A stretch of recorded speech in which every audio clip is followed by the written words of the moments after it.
I love that line Isaac Watts wrote in that. Dissolve my heart to thankfulness. And that really is the response to what Jesus did. That we are thankful. And that really ties in to what the preacher is writing about in Ecclesiastes chapter 3. Because in Ecclesiastes chapter 3, he is writing to a group of Israelites, a people, a nation, who have lost their awe of God. I read a book by a guy named Milton Rokeach, and he was a psychiatrist, and the book is called The Three Christs of Ypsilanti. And Rokeach writes about treating these three patients who all had a messianic complex. All three of them believed that they had been sent by God to save humanity. And so Rokeach was dealing with these patients, and he would talk to them, and whatever he said to them, they would not deviate from this idea that they alone were sent by God to save the world. They alone were these messiahs who had come to redeem humanity. And so Rokeach got the idea, well, if I have a group, if I have all three of them meet together, maybe they'll come to this realization that something's amiss. And so he brought the three of them together, and he asked, he said, what makes you think that you were sent here to save the world? And one of them said, well, God told me. And one of the other guys spoke up and said, I never said any such thing. It's a true story. And when he writes in this book just about how these guys, they had this unbending belief that they were the center of the universe and everything revolved around them. But if we think about it, as strange as that sounds, we all suffer from that sort of complex from time to time. We all have this notion that everything revolves around us, that we are the center of our own universe, that everything must cater to us. You say, well, Michael, I don't believe any such thing. I don't put myself in the role of God. Let me ask you how you respond when things don't go your way. When things don't go the way you want them to, when you have a big plan and it doesn't work accordingly, how do you respond? Are you gracious and say, oh, well, this was beyond my control? Or do you get frustrated? Do you begin to take it out on other people? Or when people don't do what you want them to do and people don't act how you think they should act, how do you respond? How do you treat them? See, all these are symptoms that we put ourselves in the center of our own universe. And one of the biggest problems I think that we face from time to time is that we think that we are like God. We think that the world revolves around us. We think everything is based on how we feel. We want everybody to cater to us. And we think that we are the most important thing going, and everybody else should realize that too. The New York Times published a study not long ago, and they found some really interesting statistics that show how ego-driven our culture is. 70% of high school students surveyed claim that they have above average leadership skills, and only 2% are below average. In 1950, the number of high school seniors who believed they were a very important person was 12%, and in the 90s, it was 80%. 94% of college professors believe they have above average teaching skills. We've got this fascination with the self. We are an ego-driven society.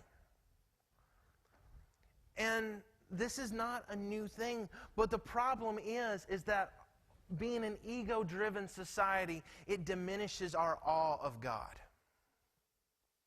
The choir sang just a few moments ago about how awesome God is. That word awesome, that word awful, the real word awful, full of awe, Right? We overuse these words. We demean these words and diminish these words by the frequency of usage that we give them. That God is inspiring awe, that to be in His presence is to fill us with awe. But we cannot be full of awe because we are full of ourselves. We are full of our estimation of how important we are, how vital we are, how good we are, how intelligent we are. We want to tell everybody about that. We want to make everything about us. And we lose our awe of God. We live in a world where people have long claimed that there is no God, that we are the center of existence, that people have long tried to explain away the possibility of God. They've sought to rationalize and explain the processes of nature apart from any supernatural being, apart from any divine being. But this sort of thinking permeates even churches.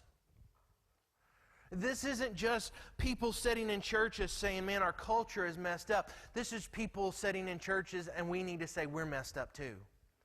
Because we have preachers who go around and they use the name of God and they use the gospel of God for their own gain. A twisted, perverted gospel. We have people in churches who come in and who sit in the pews every week, and all they want is to know what it means for them. All they want is to come and make their appearance at church so people think better of them. All they want is to be able to pray and ask God to fix all the problems in their life and to take away all the difficulty in their life, and they treat prayer like a wish list. And we've lost our awe of God. But again, this is nothing new. This was the same situation that the preacher found himself in Israel.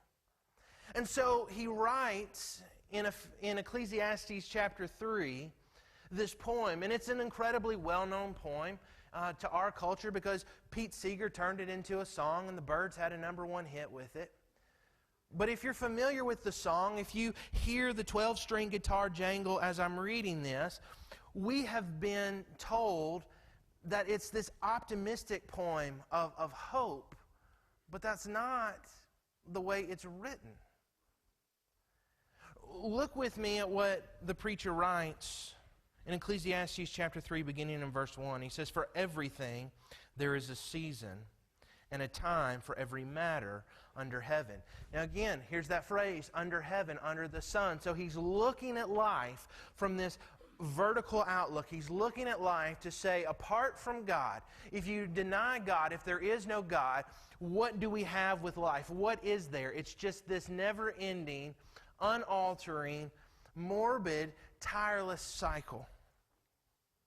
And here's what we have.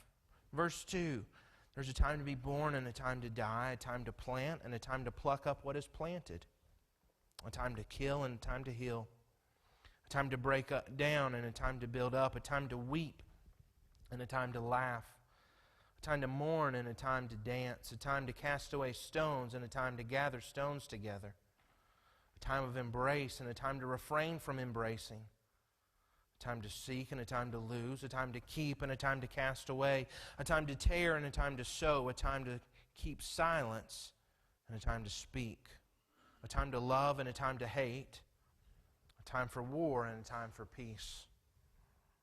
What gain has the worker from his toil?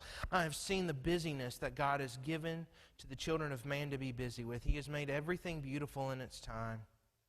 Also, He has put eternity into man's heart, yet so that he cannot find out what God has done from the beginning to the end.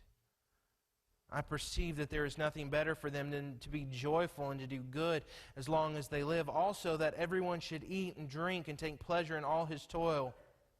This is God's gift to man. I perceive that whatever God does endures forever. Nothing can be added to it, nor anything taken from it. God has done it so that people fear before Him. That which is already has been, and that which is to be already has been.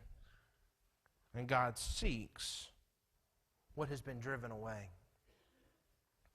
See, what the preacher does here, in essence, is He takes us to the end of ourselves. In this poem of a time to be born and a time to die, what He is doing is He's showing, I cannot control the timing of everything in my life. He's bringing me to the end of myself. He's reminding me of my helplessness to control what's going on in my life. Again, the way this song was sung in the 60s was this optimism that you just wait, that there's a time for everything, and you pick your time and you make your time. But what the book of Ecclesiastes is showing us is that under the sun, there isn't a time that, here's the key word, that is appointed. And so he shows that there is this appointed time for everything, and it leaves us helpless. And he begins with the two spectrums of life. There's a time to be born and a time to die. You know what? You don't get to pick the time in which you were born. And you don't get to figure out when you want to be born. And at the same time, you don't really get to figure out when you want to die. These things are out of our hands. People can be perfectly healthy, everything can be going right, but their time comes to die. You don't get to pick your time to be born. Then he moves from human life to the harvest. He says there's a time to plant and a time to pluck up what is planted. Right? If you're a farmer, if you have a garden, you know that if you want your crops to do well, you plant them at a certain time and you harvest them at a certain time. You cannot just arbitrarily decide, you know what, I'm craving some tomatoes. I think November would be great tomato growing weather. If you plant tomatoes in November, what is going to happen? Nothing. You're not going to get any. You can put the stuff in the ground all you want. Nothing's going to grow. If you want your plants to grow, if you want trees to grow, you have to plant them at the appropriate time. If you want the fruit to be edible, if you want the vegetables to be edible, you harvest them at an appropriate time. And this summer, Sarah decided that she was going to plant a garden, and so she just did it and said, we'll kind of figure out how much we get. We got a lot of tomatoes. They weren't the best, but we got a whole lot more than we could use. And so they were just sitting on the vine, and they're kind of wrinkled and they're kind of gross looking. And one of our neighbors said, what are you going to do with those? Sarah said, nothing. He said, can I have them? Okay. She said, I don't think they'd be very good. He goes, you just cut around that part. Fine. But, I mean, there's a time to plant. There is a time to harvest if you want to be appropriate there. There's a time to kill and a time to heal. Right? You don't just get to pick what time to kill. If you just randomly say, it's a time to kill, that's called murder. But there are appropriate times of war, times of self-defense, where it is appropriate to kill. There's a time to break down and a time to build up. In Palestine in these days, if you wanted to build a building, you most likely had to tear down a building, and you would use the material from the building that was torn down. You didn't get to control how much erosion had messed with your roof. You didn't get to control what caused the need for the building to come down. You were helpless. You were just a bystander in that.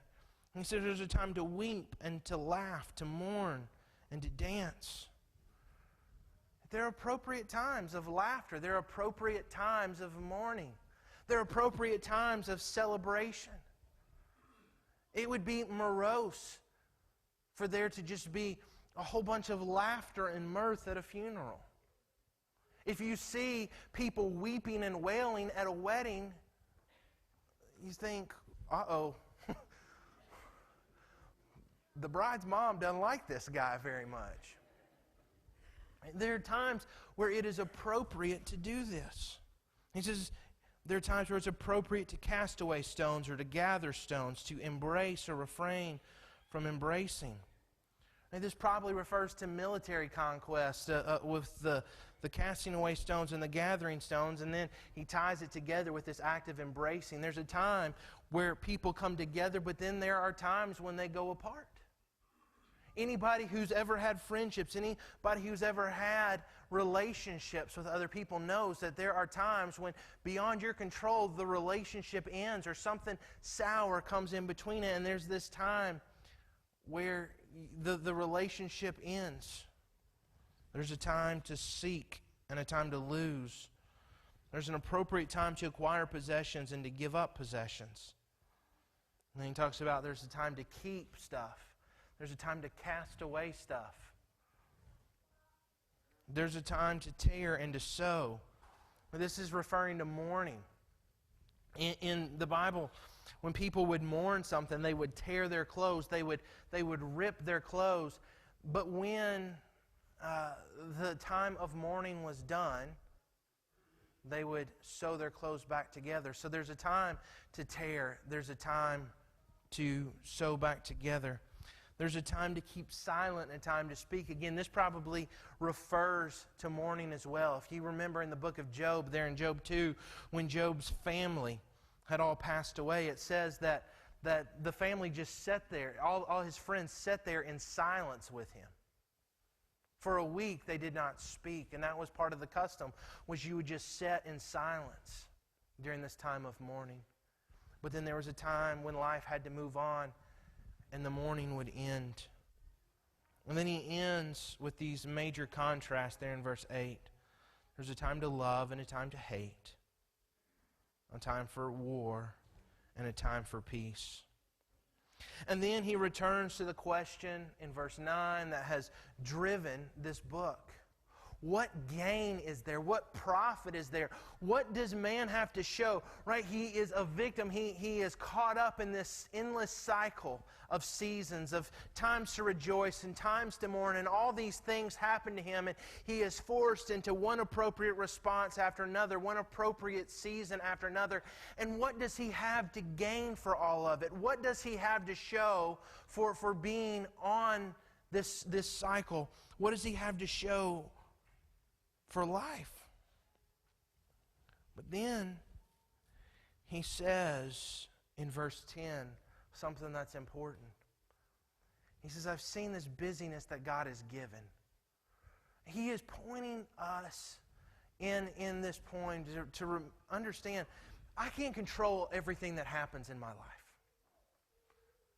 I am beyond controlling. I can't control when bills show up. I can't control when bad things happen.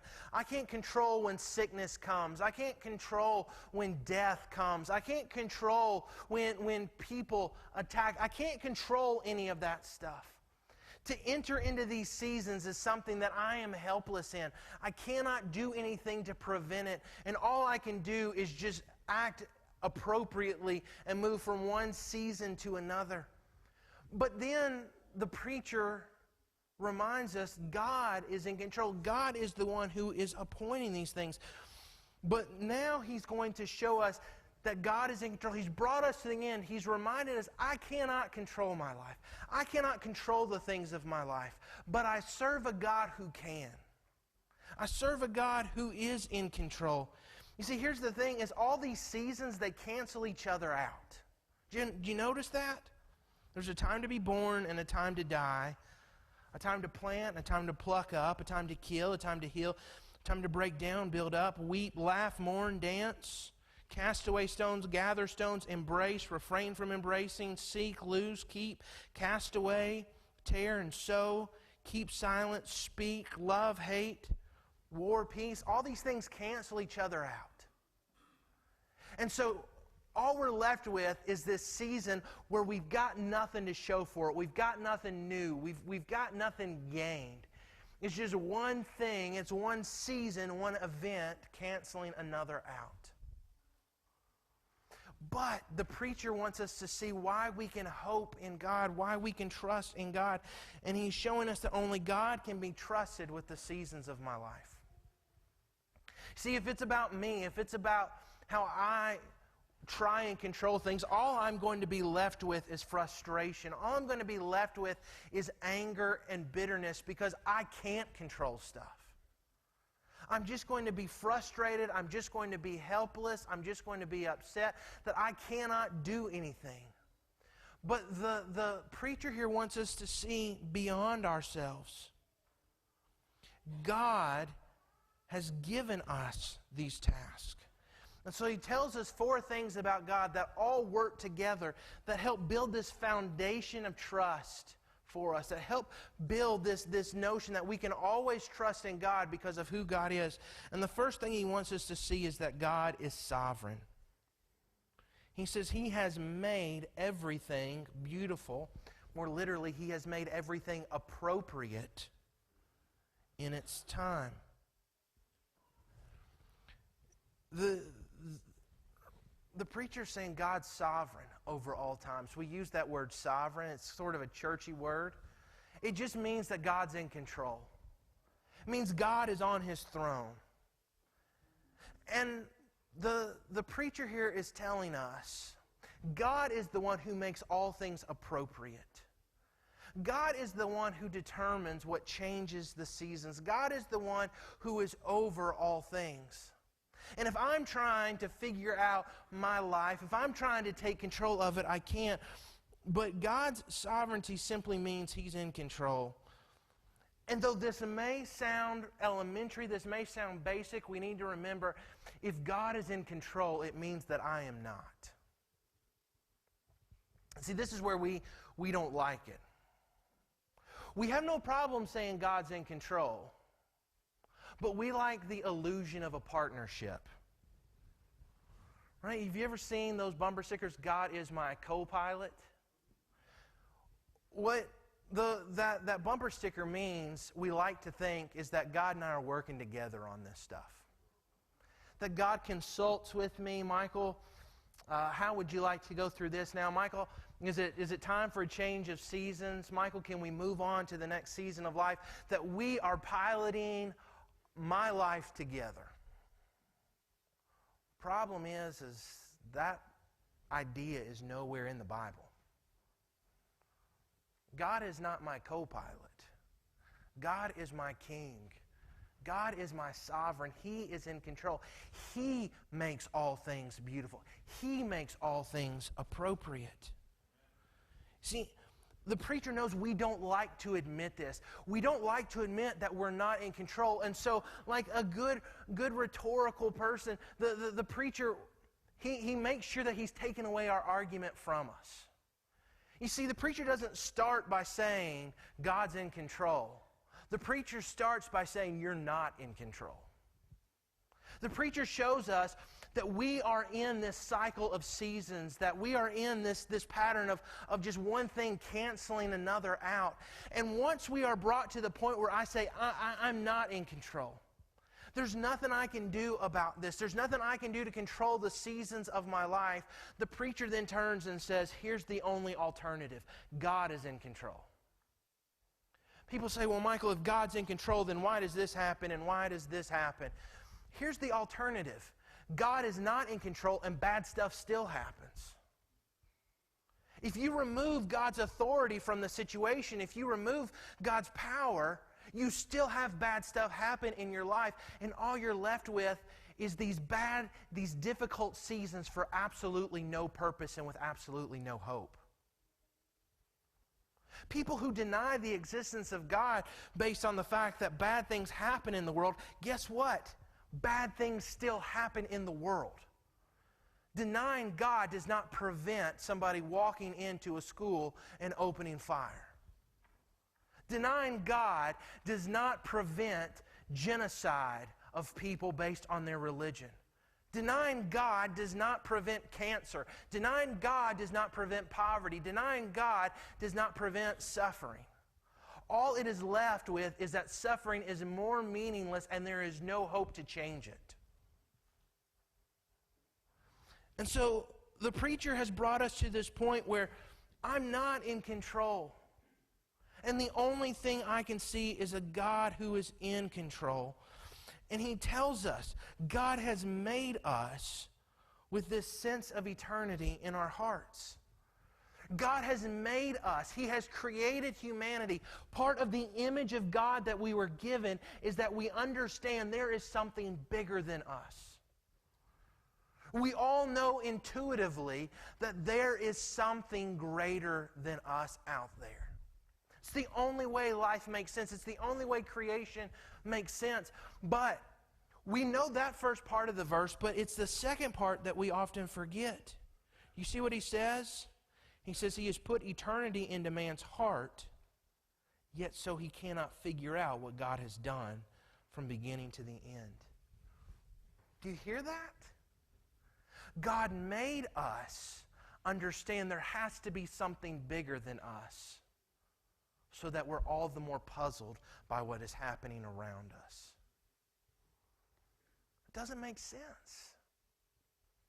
But that's what he says. He says God has made us with eternity in our hearts so that we can't understand everything. We can't understand all that is. We don't know everything that has happened, and we certainly don't know what will happen. All we're left with is this option to trust in God. But here's the beautiful thing. Right? I understand there's something bigger than me, and I understand it's greater than I am. And I understand I don't know everything. So my only option is to trust in the one who does. Here's what God's sovereignty means. God's sovereignty means I would do what God does if I knew what God knows. So often we say, God, why would you let this happen? God, why would you bring me into this season of life? God, why would you let this season of life come to me? Because he knows the beginning and he knows the end. I don't. I can fuss and I can fume and I can say, I don't like this. But the reality is I do not know what God knows. I do not know the mind of God. I do not know how God is at work, and I do not know what is going on in the hearts of people, and I don't know how God is moving, and I don't know where God is going fully.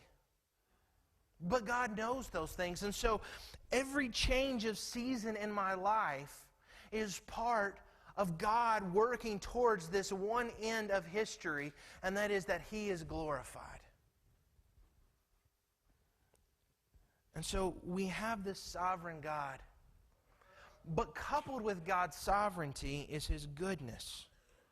Look at what he says. He says in verse 12, I perceive that there is nothing better than for them than to be joyful and do good as long as they live. Also that everyone should eat and drink and take pleasure in all his toil. This is God's gift to man. Do you hear what he says here?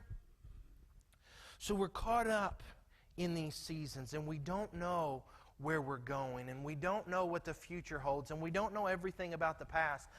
But what we know is God has given us the present. The present is a gift. Right? Every moment we have is a gift from God, and it is to be used for God. The preacher here says, God has given you this moment, enjoy it.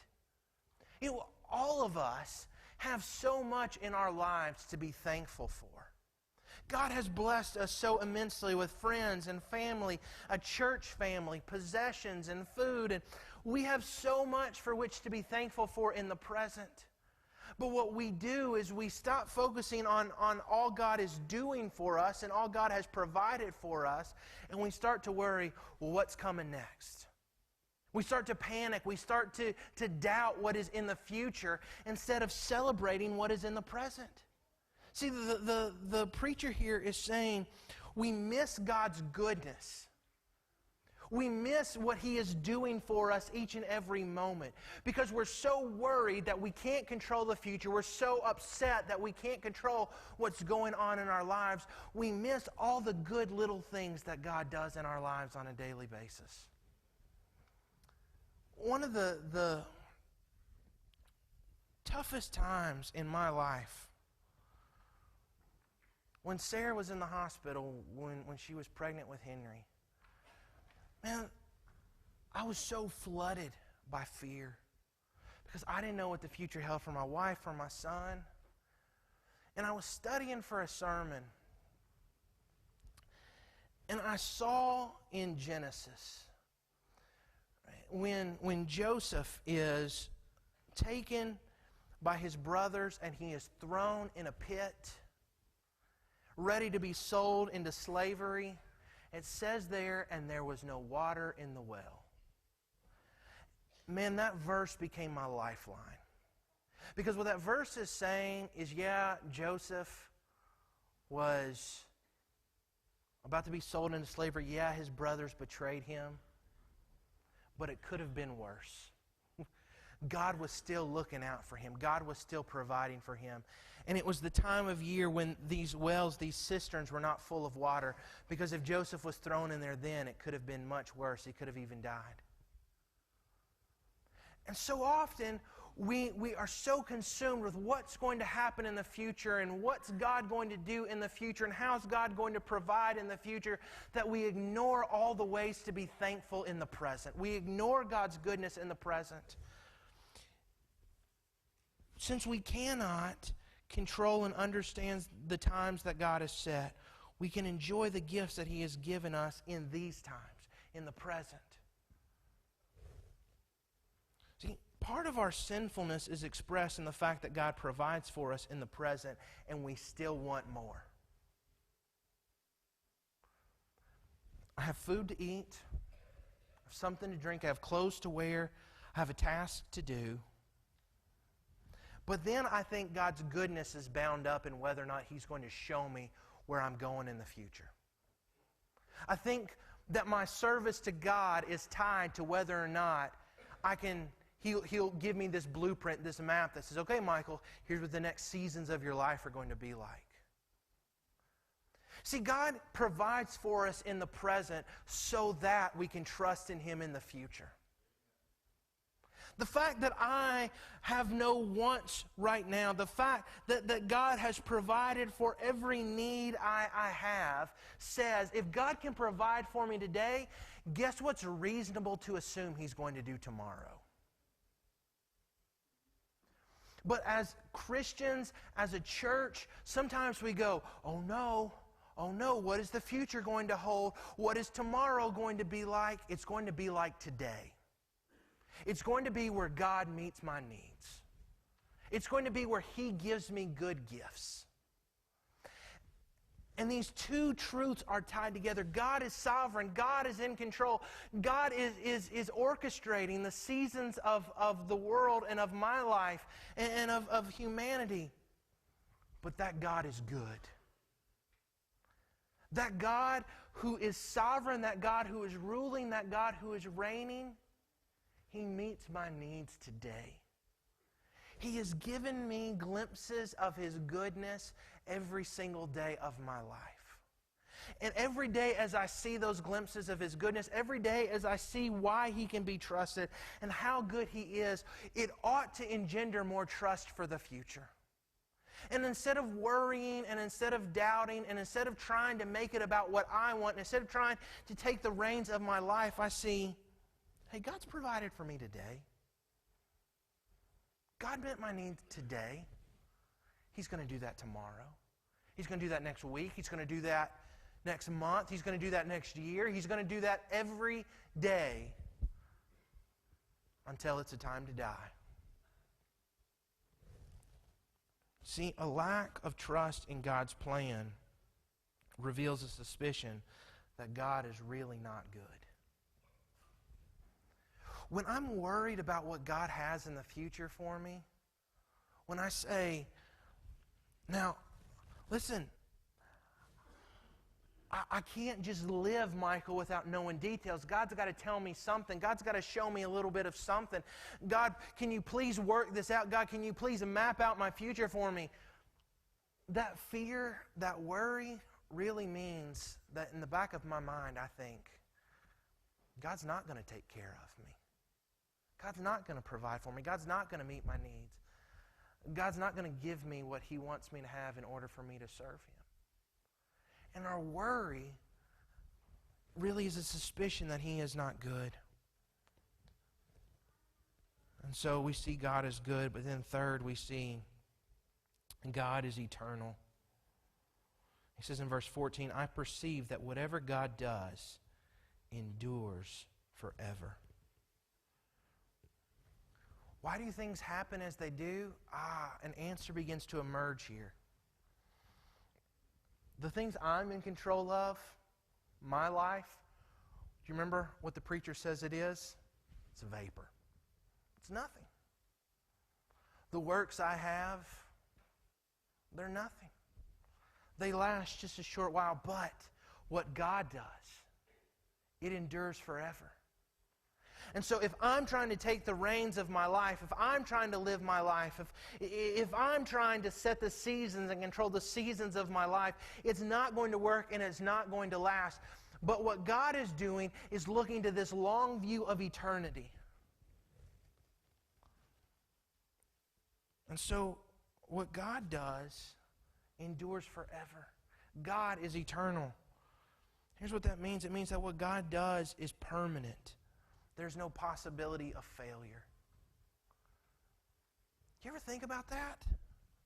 If God is calling us to do something, we cannot fail if we're obedient. Isn't that amazing? If God is calling us, so often we think, man, here's the plan God has for me, but I'm not able and I'm not capable and I can't do that. God knows that. Our inability and our lack of giftedness is not a surprise to Him. Guess what? He can enable us. When He gave this commission to this group of disciples, to this group of followers, to go and as they're going to make disciples, as He tells these fishermen and these tax collectors and these peasants, I want you to go out and I want you to change the world. Do you think Jesus would have done that if it wasn't possible?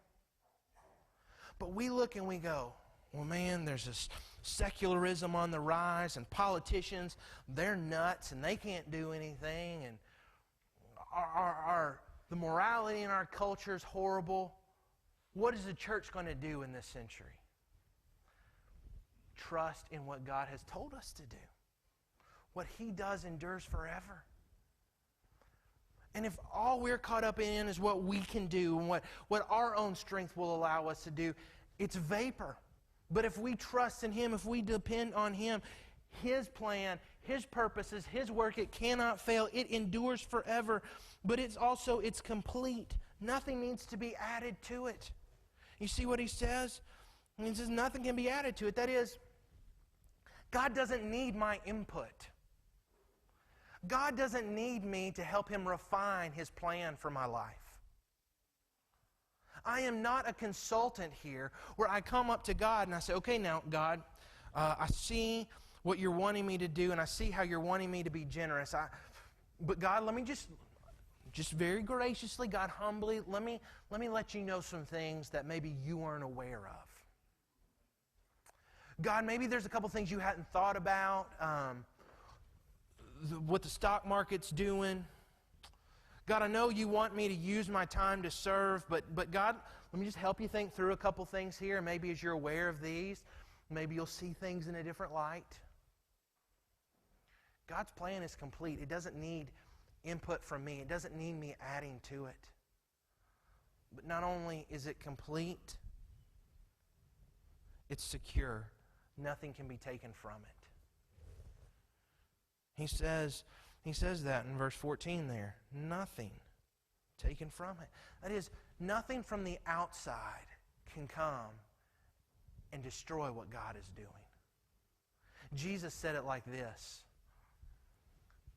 the gates of hell will not prevail against it. Nothing can diminish what Jesus is doing. Nothing can deter what God is doing. Nothing can take away from it. Nothing can interfere with it. Jesus even said this. He says, you all won't worship me? I'll make the rocks cry out. And God's plan to be glorified, God's plan for humanity, God's plan for the world, it is going to happen. Nothing from the outside can interfere with it. Not Satan, not us, not the culture, not the government. His plan is secure. It is happening. And as His people, it is our job, it is our privilege to get on board with what He is doing. And we can trust in this eternal God, knowing that what He is doing is secure and it cannot be diminished from forces outside. So the preacher is saying what God is doing is eternal. But why does He do this? Why is it that He does this? So that people fear before Him. God has done it so that people fear before Him. Oh, now, Michael, that sounds really egocentric to me. That God does this stuff so people would fear Him, so that people would be in this right relationship with Him. That's kind of arrogant that God is doing that, isn't it? Here's the thing. Jealousy, greed, is when I want something I don't have and I don't deserve. God wanting our praise, God wanting to be in relationship with us, that is not sinful because that's why we were created. He deserves that as our Creator. He deserves that as the Holy One. There's nothing sinful. There is nothing egocentric about God's desire here. What is best for us is to understand that we serve a God who is powerful, that we can serve a God who is holy, we can serve a God who controls all things. God wanting us to be in right relationship with Him is God's act of love.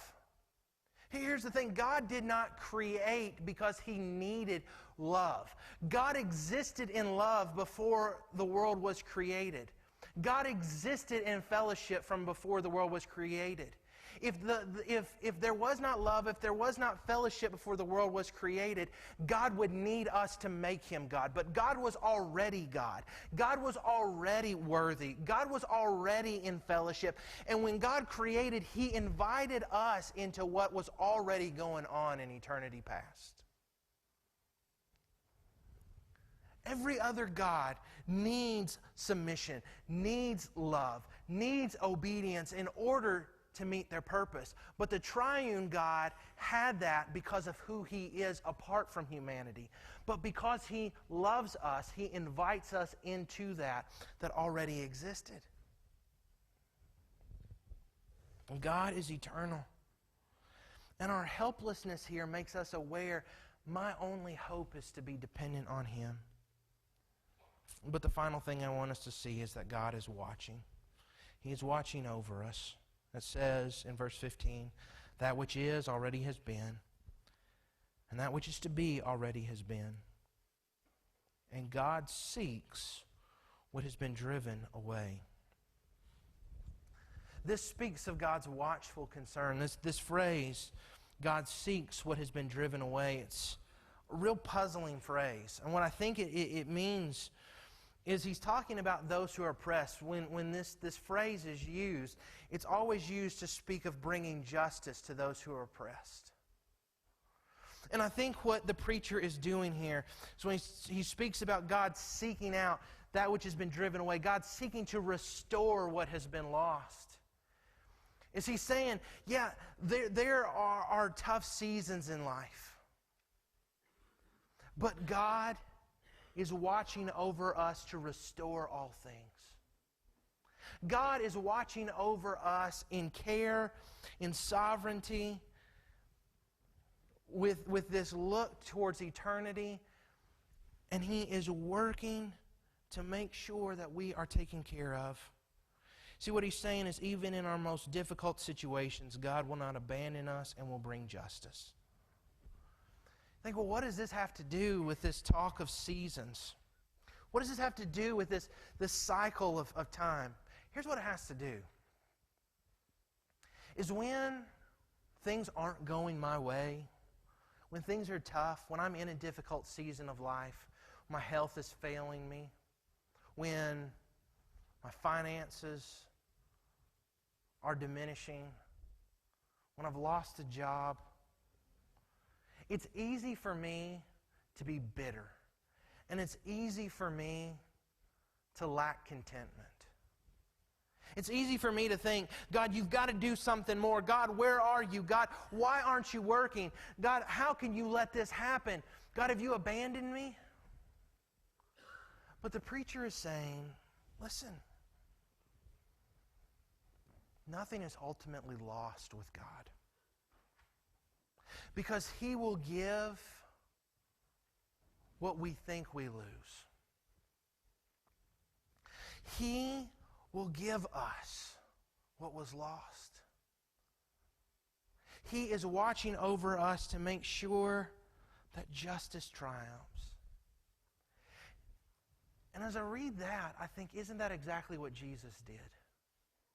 Because God created us in that perfect relationship with Him. That's how He created humanity. There in the cool of the day, Adam and Eve walked in perfect fellowship with God. But when they sinned, that relationship was broken. And Jesus came, as it says in Galatians, in Galatians, in the fullness of time, at the right time, to restore what was lost. Jesus came in the fullness of time. Jesus came at the right time, at the appropriate time, at the appointed time, in order to restore that relationship that had been broken by sin.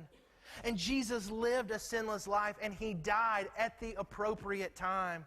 And then He rose from the grave 3 days later at the appropriate time. And one of these days He is going to return at the appropriate time to restore creation to what was lost. He is going to take away every remnant of sin and every stain of the disease of this rebellion against God, and He is going to restore God's creation to its perfection. And He does that always at the appropriate time. And that is why Paul says to us in Ephesians that while the world is evil, we have to redeem the time. That word redeem, it means to buy back. When the Bible speaks of us being redeemed, it means that Jesus bought our souls. He bought our lives at the price of His death. And Paul tells us to redeem, to buy back the time, right? This world, it's caught up in this cycle of seasons where everything is meaningless and everything is purposeless and everything is ego-driven. But as Christians, we redeem the time by saying, this time is not about me. This time is about being in awe of God. This time is about me celebrating Him, and this time is about me honoring Him.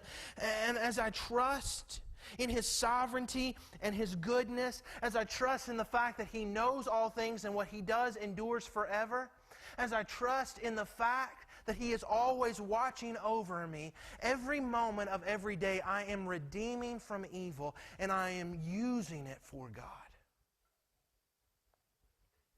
What do we gain for our toil? Nothing under the sun. But when we live this life for God, when we use the seasons of life, and whatever happens, however difficult it may be, however stressful it may be, we say, I'm going to redeem this and I'm going to glorify God in it. We are pointing people beyond this life. We are pointing people beyond this horizontal outlook. And we are saying there is a God who loves you, a God who cares about you, a God who is in control of all things and wants to invite you into that relationship with Him so He can guide your life. He can send you and guide you where He wants you to be for His glory so that people may fear Him. That is what life is about, and we need to return to that awe of God where I am living every day seeking to honor Him through everything I say and do. Let's go to God in prayer. Father, Lord, we love You, and we thank You that You are in control. Father, forgive us for the need that we sometimes feel to be in control, because we all know we can't be in control, and it doesn't really help things anyway. Father, may life not be about us. May it not be about what we can control and what we can do, but Father, may it be about fearing you. May it be about living every moment in awe of you. Forgive us for doing that. Forgive us for trying to be lords over our own lives. And Father, guide us into this path of a graceful submission to you. Father, I pray if there's anyone here this morning who's not given control of their life over to you, who tries to cling on to it, Father, I pray that this morning they would see their only hope. Let's entrust that to you. Father, they would see their need to put their faith in what Jesus has done for them. Lord, I pray even for those of us who are saved but still try and cling on at times to control of our lives. Father, may our lives be about surrender. May we surrender that to you. May we trust you. May we remember who you are, that you are sovereign and that you are good in your sovereignty, that what you do endures forever. And Father, that whatever's going on in life, you're watching over us. Father, may we remember that as we obey you, as we follow after you. And Lord, in this time of invitation, may we simply follow wherever you lead. May we respond however you are leading us to, whether it be to pray where we are, to pray at the front, to pray with a friend, or Father, to give our hearts and our lives over to you. Thank you for Jesus, who came at the appropriate time to die so that we could be in that relationship with you. It's in His name we pray. Amen.